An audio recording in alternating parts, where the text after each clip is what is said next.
أعوذ بالله من الشيطان الرجيم. بسم الله الرحمن الرحيم. ألف لام را، تلك آيات الكتاب المبين.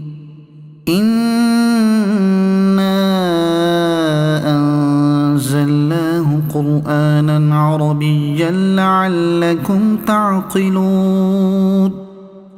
نحن نقص عليك أحسن القصص بما أوحينا إليك هذا القرآن وإن كنت من قبله لمن الغافلين. إذ قال يوسف لأبيه يا أبت إني رأيت 11 كوكبا والشمس والقمر رأيتهم لي ساجدين. قال يا بني لا تقصص رؤياك على إخوتك فيكيدوا لك كيدا إن الشيطان للإنسان عدو مبين. وكذلك يجتبيك ربك ويعلمك من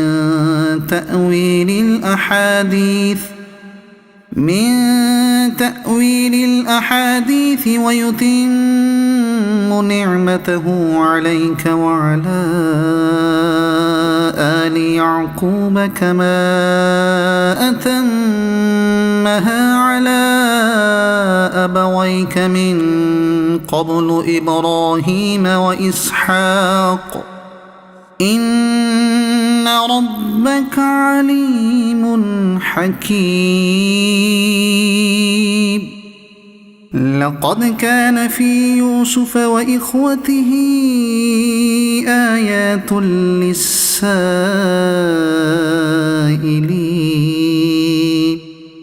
إذ قالوا ليوسف وأخوه أحب إلى أبينا منا ونحن عصبة إن أبانا لفي ضلال مبين. اقتلوا يوسف أو اطرحوه أرضا يخل لكم وجه أبيكم وتكونوا من بعده قوما صالحين. قال قائل منهم لا تقتلوا يوسف وألقوه في غيابة الجب يلتقطه بعض السيارة إن كنتم فاعلين. قالوا يا أبانا ما لك لا تأمنا على يوسف وإنا له لناصحون. أرسله معنا غدا يرتع ويلعب وإنا له لحافظون. قال إني ليحزنني أن تذهبوا به وأخاف أن يأكله الذئب وأنتم عنه غافلون. قالوا لئن أكله الذئب ونحن عصبة إنا إذا لخاسرون. فلما ذهبوا به وأجمعوا أن يجعلوه في غيابة الجب وأوحينا إليه لتنبئنهم بأمرهم هذا وهم لا يشعرون. وجاءوا أباهم عشاء يبكون قالوا يا أبانا إنا ذهبنا نستبق وتركنا يوسف عند متاعنا فأكله الذئب وما أنت بمؤمن لنا ولو كنا صادقين وجاءوا على قميصه بدم كذب قال بل سولت لكم أنفسكم أمرا فصبر جميل والله المستعان على ما تصفون وجاءت سيارة فأرسلوا واردهم فأدلى دلوه قال يا بشرى هذا غلام وأسروه بضاعة والله عليم بما يعملون وشروه بثمن بخس دراهم معدودة وكانوا فيه من الزاهدين وقال الذي اشتراه من مصر لامرأته أكرمي مثواه عسى أن ينفعنا أو نتخذه ولدا وكذلك مكنا ليوسف في الأرض ولنعلمه من تأويل الأحاديث والله غالب على أمره ولكن أكثر الناس لا يعلمون ولما بلغ أشده آتيناه حكما وعلما وكذلك نجزي المحسنين وراودته التي هو في بيتها عن نفسه وغلقت الأبواب وقالت هيت لك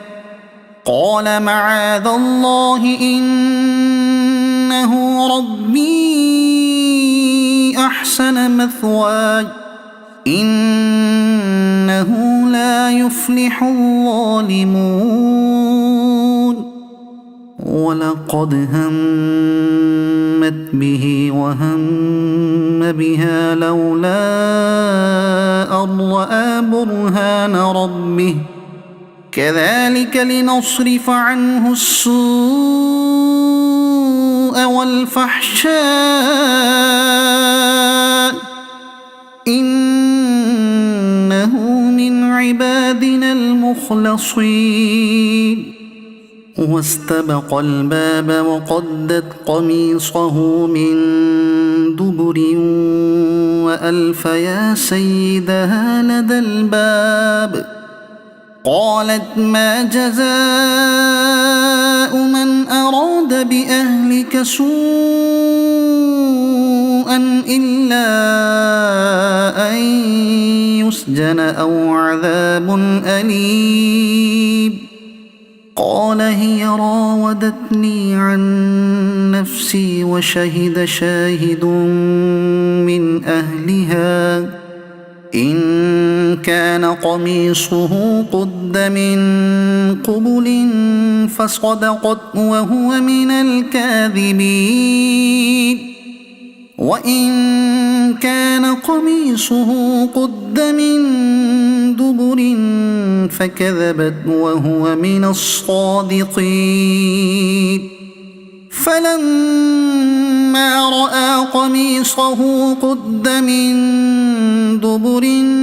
قال إنه من كيدكن إن كيدكن عظيم يوسف أعرض عن هذا واستغفري لذنبك إنك كنت من الخاطئين. وقال نسوة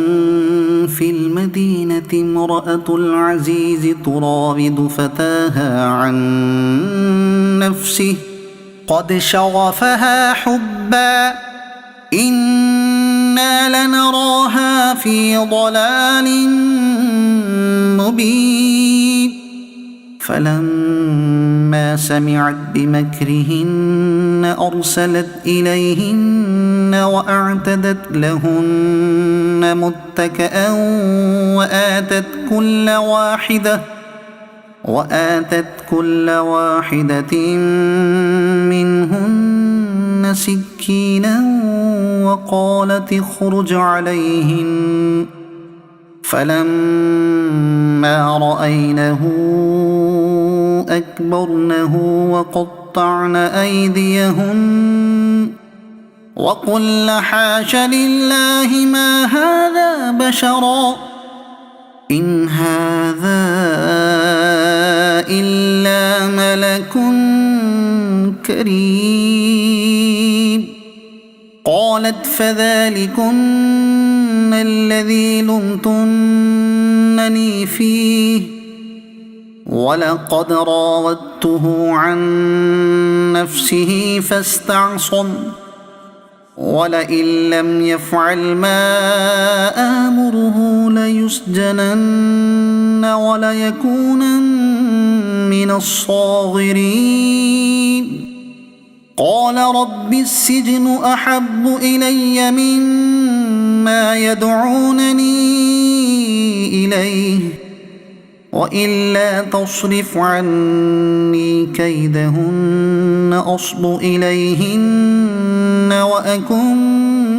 من الجاهلين. فاستجاب له ربه فصرف عنه كيدهن إنه هو السميع العليم. ثم بدا لهم من بعد ما رأوا الآيات ليسجننه حتى حين. ودخل معه السجن فتيان قال أحدهما إني أراني أعصر خمرا وقال الآخر إني أراني أحمل فوق رأسي خبزا تأكل الطير منه نبئنا بتأويله إنا نراك من المحسنين. قال لا يأتيكما طعام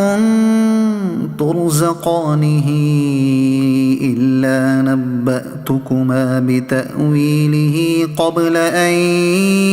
يأتيكما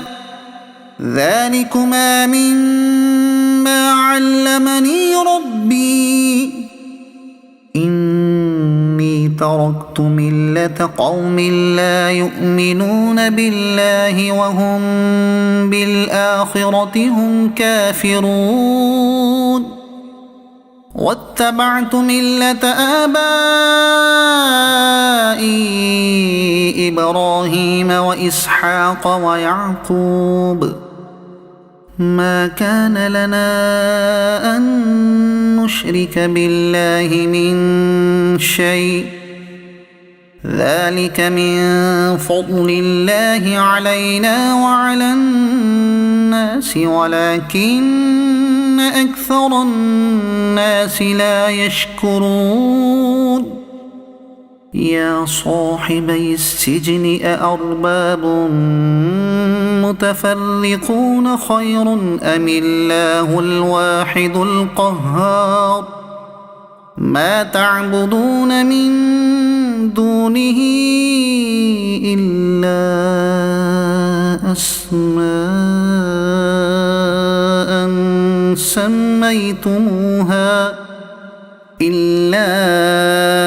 أسماء سميتموها أنتم وآباؤكم ما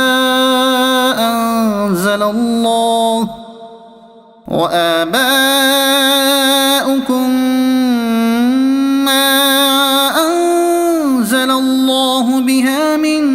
سلطان إن الحكم إلا لله أمر ألا تعبدوا إلا إياه ذلك الدين القيم ولكن أكثر الناس لا يعلمون يا صاحبي السجن أما أحدكما فيسقي ربه خمرا وأما الآخر فيصلب فتأكل الطير من رأسه قضي الأمر الذي فيه تستفتيان وقال للذي ظن أنه ناج منه اذكرني عند ربك فأنساه الشيطان ذكر ربه فلبث في السجن بضع سنين وقال الملك إني أرى 7 بقرات سمان يأكلهن 7 عجاف و7 سنبلات خضر وأخر يابسات يا أيها الملأ أفتوني في رؤياي إن كنتم للرؤيا تعبرون قالوا أضغاث أحلام وما نحن بتأويل الأحلام بعالمين وقال الذي نجا منهما وادكر بعد أمة أنا أنبئكم بتأويله فأرسلون يوسف أيها الصديق أفتنا في 7 بقرات سمان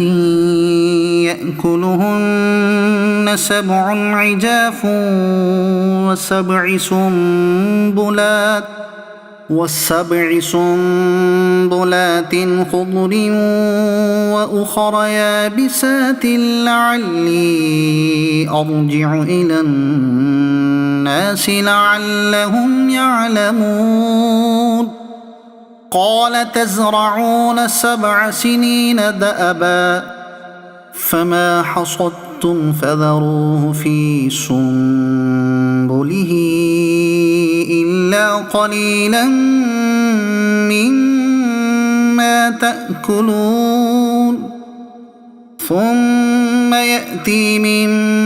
بعد ذلك 7 شداد يأكل ما قدمتم لهن إلا قليلا مما تحصنون ثم يأتي من بعد ذلك عام فيه يغاث الناس وفيه يعصرون وقال الملك ائتوني به فلما جاءه الرسول قال ارجع إلى ربك فاسأله ما بال النسوة اللاتي قطعن أيديهن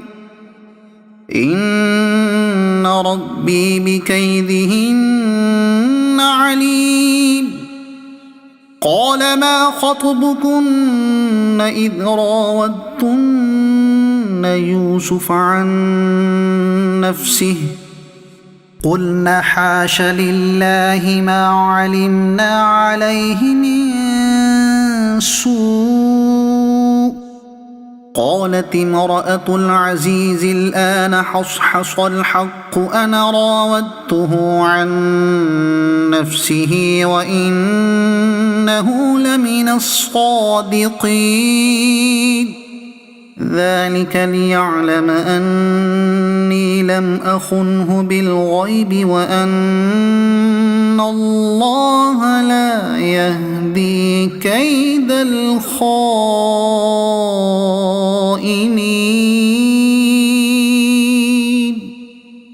وما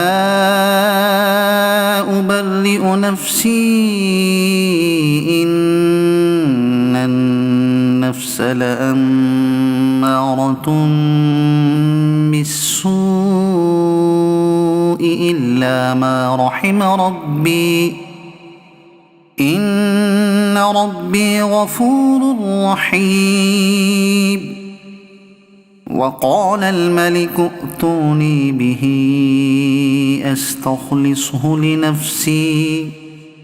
فلما كلمه قال إنك اليوم لدينا مكين أمين قال اجعلني على خزائن الأرض إني حفيظ عليم وكذلك مكنا ليوسف في الأرض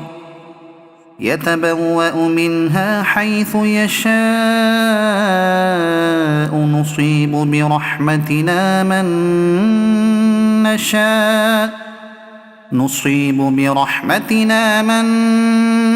نشاء ولا نضيع أجر المحسنين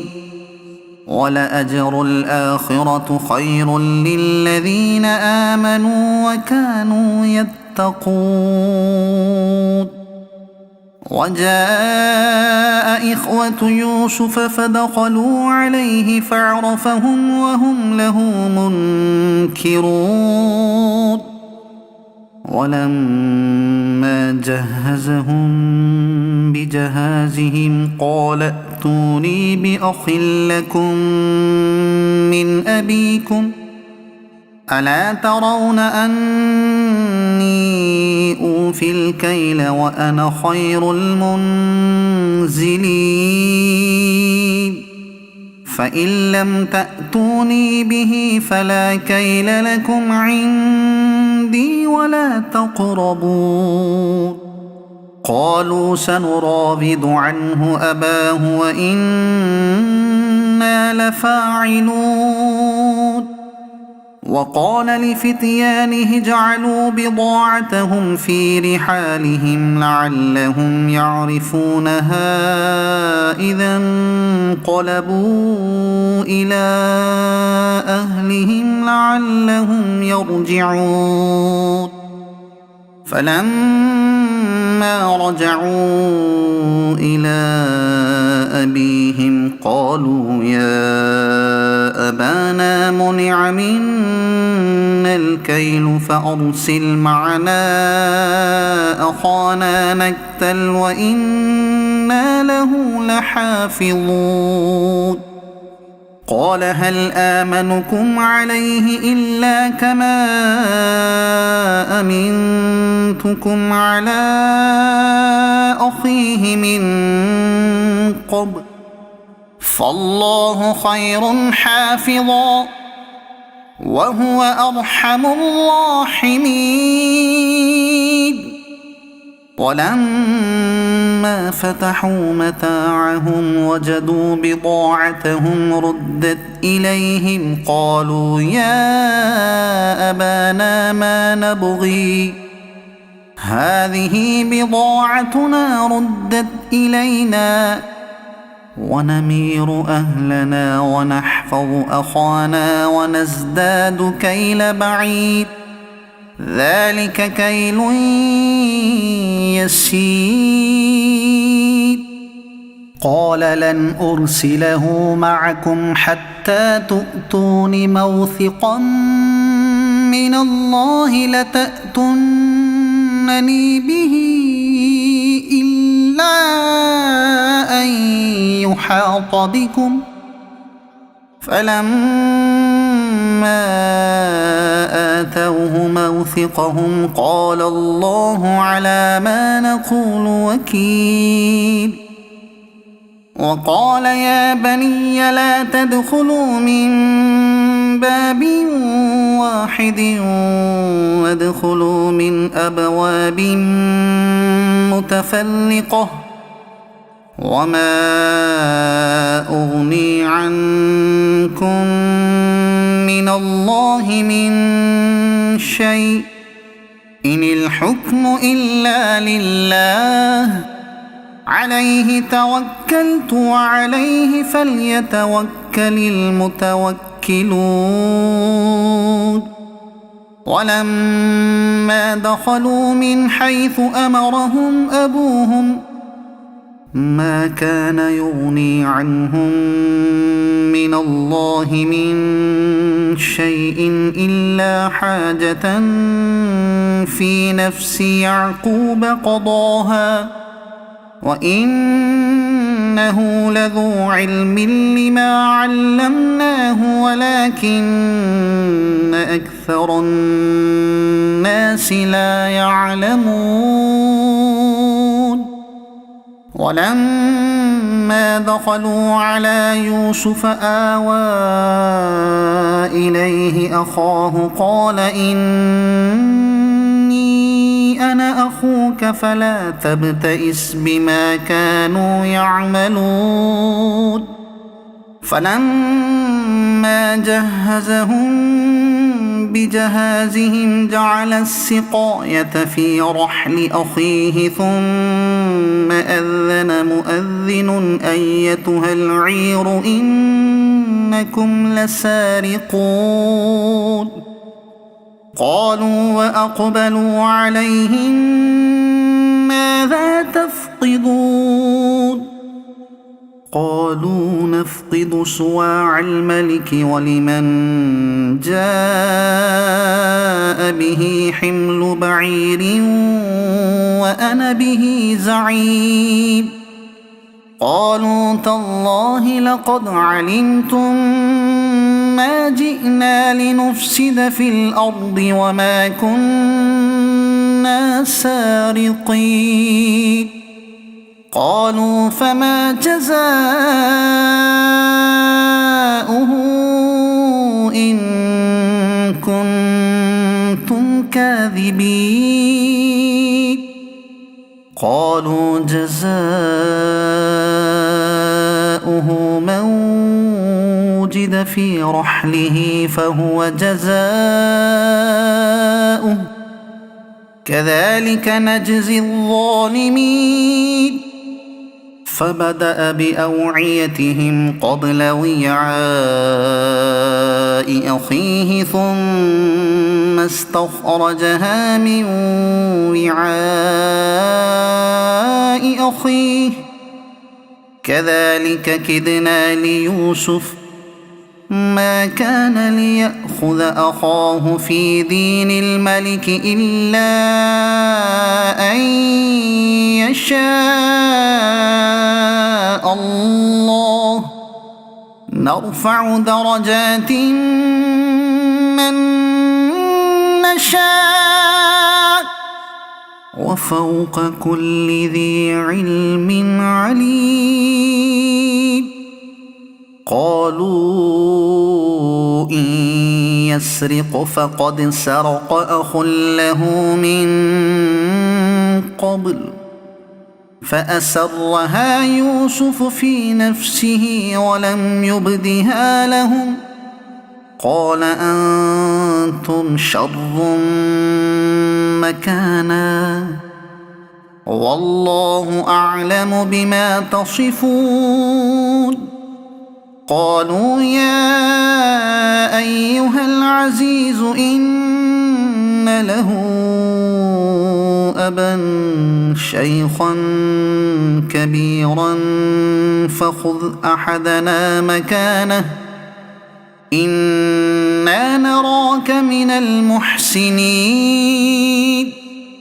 قال معاذ الله أن نأخذ إلا من وجدنا متاعنا عنده إنا إذا لظالمون فلما استيئسوا منه خلصوا نجيا قال كبيرهم ألم تعلموا أن أباكم قد أخذ عليكم موثقا من الله ومن قبل ما فرطتم في يوسف فلن أبرح الأرض حتى يأذن لي أبي أو يحكم الله لي وهو خير الحاكمين ارجعوا إلى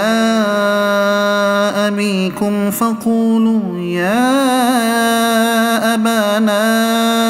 إن ابنك سرق وما شهدنا إلا بما علمنا وما كنا للغيب حافظين واسأل القرية التي كنا فيها والعير التي أقبلنا فيها وإنا لصادقون قال بل سولت لكم أنفسكم أمرا فصبر جميل عسى الله أن يأتيني بهم جميعا إنه هو العليم الحكيم وتولى عنهم وقال يا أسفا على يوسف وابيضت عيناه من الحزن فهو كظيم قالوا تالله تفتأ تذكر يوسف حتى تكون حرضا أو تكون من الهالكين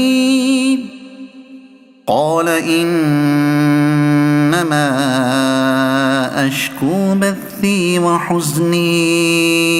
إلى الله وأعلم من الله ما لا تعلمون يا بني اذهبوا فتحسسوا من يوسف وأخيه ولا تيأسوا من روح الله إنه لا ييأس من روح الله إلا القوم الكافرون فلما دخلوا عليه قالوا يا أيها العزيز مسنا وأهلنا الضر وجئنا ببضاعة مزجاة فأوف لنا الكيل وتصدق علينا إن الله يجزي المتصدقين قال هل علمتم ما فعلتم بيوسف وأخيه إذ أنتم جاهلون قالوا أئنك لأنت يوسف قال أنا يوسف وهذا أخي قد من الله علينا إنه من يتق ويصبر فإن الله لا يضيع أجر المحسنين قالوا تالله لقد آثرك الله علينا وإن كنا لخاطئين قال لا تثريب عليكم اليوم يغفر الله لكم وهو أرحم الراحمين اذهبوا بقميصي هذا فألقوه على وجه أبي يأت بصيرا وأتوني بأهلكم أجمعين. ولما فصلت العير قال أبوهم إني لأجد ريح يوسف لولا أن تفندون. قالوا تالله إنك لفي ضلالك القديم. فلما أن جاء البشير ألقاه على وجهه فارتد بصيرا قال ألم أقل لكم إني أعلم من الله ما لا تعلمون. قالوا يا أبانا استغفر لنا ذنوبنا إنا كنا خاطئين. قال سوف أستغفر لكم ربي إنه هو الغفور الرحيم. فلما دخلوا على يوسف آوى إليه أبويه وقال ادخلوا مصر إن شاء الله آمنين. ورفع أبويه على العرش وخروا له سجدا وقال يا أبت هذا تأويل رؤياي من قبل قد جعلها ربي حقا وقد أحسن بي إذ أخرجني من السجن وجاء بكم من البدو من بعد أن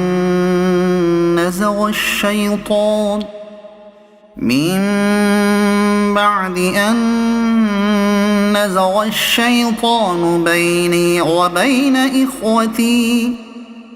إن ربي لطيف لما يشاء إنه هو العليم الحكيم. رب قد آتيتني من الملك وعلمتني من تأويل الأحاديث فاطر السماوات والأرض أنت ولي في الدنيا والآخرة توفني مسلما وألحقني بالصالحين. ذلك من أنباء الغيب نوحيه إليك وما كنت لديهم إذ أجمعوا أمرهم وهم يمكرون. وما أكثر الناس ولو حرصت بمؤمنين وما تسألهم عليه من أجر إن هو إلا ذكر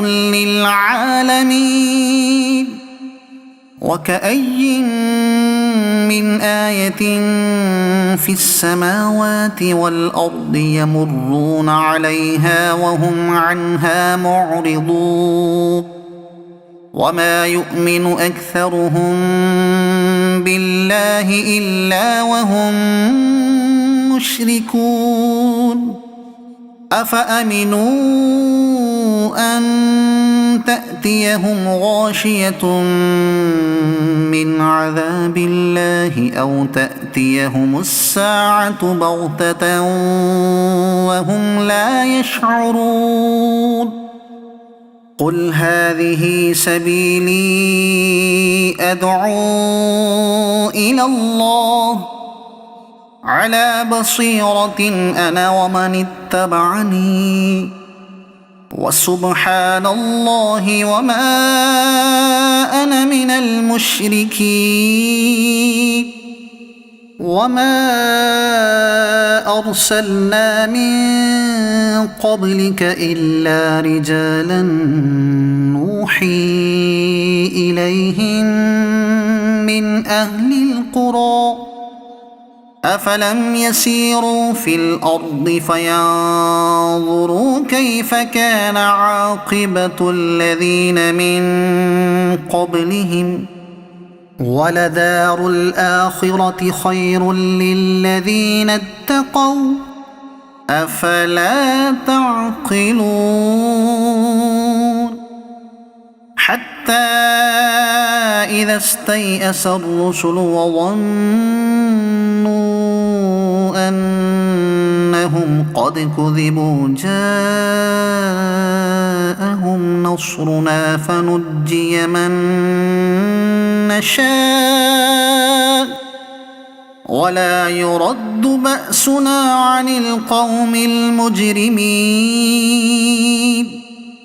لقد كان في قصصهم عبرة لأولي الألباب ما كان حديثا يفترى ولكن تصديق الذي بين يديه وتفصيل كل شيء وهدى ورحمة لقوم يؤمنون صدق الله العظيم.